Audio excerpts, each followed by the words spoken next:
Assalamualaikum warahmatullahi wabarakatuh. Sebelumnya izin perkenalkan diri, saya Aprilia Kusuma Diningrum dengan NIM 321121109. Nah, di sini saya akan menjelaskan mengenai soal UTS kemarin, yaitu mata kuliah Dinamika Kimia. Mungkin langsung aja ke soalnya. Saya mengambil soal nomor pertama, yaitu menjelaskan secara singkat beberapa hal berikut, yaitu hukum keenol termodinamika, sistem, lingkungan, kalor, energi dalam, dan kerja. Kemudian hukum ke-1 termodinamika dan perumusannya bagaimana. Kemudian hukum kedua termodinamika. Mungkin selanjutnya saya akan membahas mengenai yang B dulu, yaitu istilah-istilah dalam termodinamika. Itu yang pertama ada sistem. Sistem adalah reaksi atau proses yang sedang menjadi pusat perhatian kita. Sedangkan lingkungan adalah segala sesuatu yang berada di sekitar sistem atau di luar sistem. Kemudian yang ketiga ada kalor. Kalor adalah energi yang ditransfer atau adanya perpindahan energi yang melintasi batas sistem karena perbedaan temperatur atau suhu. Kemudian yang keempat ada energi dalam. Energi dalam adalah semua atau jumlah energi yang dimiliki oleh suatu sistem. Kemudian yang terakhir ada kerja, di mana kerja adalah energi yang dipindahkan sistem ke tempat lain yang mengakibatkan perubahan pada sistem atau adanya pertukaran energi antara sistem dan lingkungan. Mungkin ada visualisasinya seperti ini, ketika kopi bubuk dimasukkan ke dalam air panas, maka akan ada larutan atau larut. Jadi larutan kopi atau air kopi. Nah, air kopi ini bisa disebut dengan sistem. Sedangkan lingkungan yang mana? Lingkungannya adalah gelas, sendok, ataupun yang lainnya seperti suhu, kelembaban udara, dan lain-lainnya.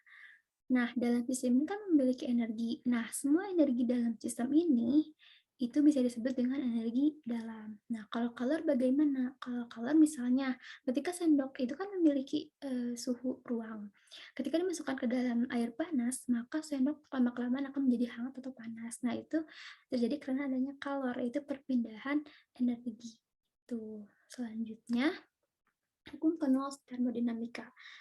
Nah, hukum keenol termodinamika ini bisa disebut dengan hukum kesetimbangan termal atau kesetimbangan panas, mengungkapkan bahwa jika dua buah sistem setimbang termal dengan sistem ketiga, maka keduanya juga setimbang termal satu dengan yang lainnya. Nih kayak gini, sistem A sama sistem B setimbang termal, sistem B dan C juga setimbang termal, maka sistem A dan C juga mengalami kesetimbangan termal atau panasnya sama. Selanjutnya, perumusan selanjutnya ada hukum ke-1 termodinamika. Nah, hukum ke-1 termodinamika ini bisa disebut juga dengan hukum kekekalan energi.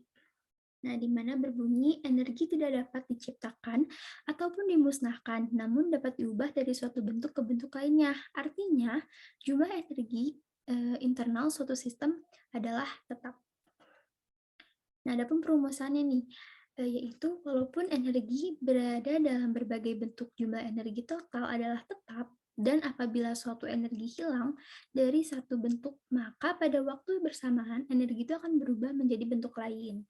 Nah, misalnya delta U plus W plus Q, delta U sama dengan W plus Q. Nah, di mana ketika delta U atau pertambahan energi dalamnya negatif atau suhunya meningkat, maka usaha atau volume sistemnya bertambah dan kalornya itu dilepaskan atau melepaskan panas. Selanjutnya, hukum kedua termodinamika, di mana ada dua, yaitu ada arah aliran kalor yang berbunyi kalor mengalir secara spontan dari benda bersuhu tinggi ke benda bersuhu rendah dan tidak mengalir secara spontan dalam arah kebalikannya, seperti misalnya dalam cangkir air panas, kalau didiamkan dalam terbuka, maka lama-kelamaan akan menjadi suhu ruang atau dingin. Kalau misalnya dari rendah ke tinggi, maka dibutuhkannya panas atau api. Selanjutnya, hukum kedua termodinamika tentang entropi berbunyi, dalam sebuah sistem tertutup, setiap proses termodinamika akan menghasilkan perubahan entropi lebih besar dari 0 untuk proses irreversible, dan perubahan entropi sama dengan 0 untuk proses reversible. Adanya entropi. Entropi merupakan besaran yang menggambarkan tingkat keacakan sistem, di mana semakin acak benda itu akan semakin homogen dan entropinya akan semakin besar. Mungkin cukup sekian yang bisa saya sampaikan. Mohon maaf apabila kesalahan. Wassalamualaikum warahmatullahi wabarakatuh. Terima kasih.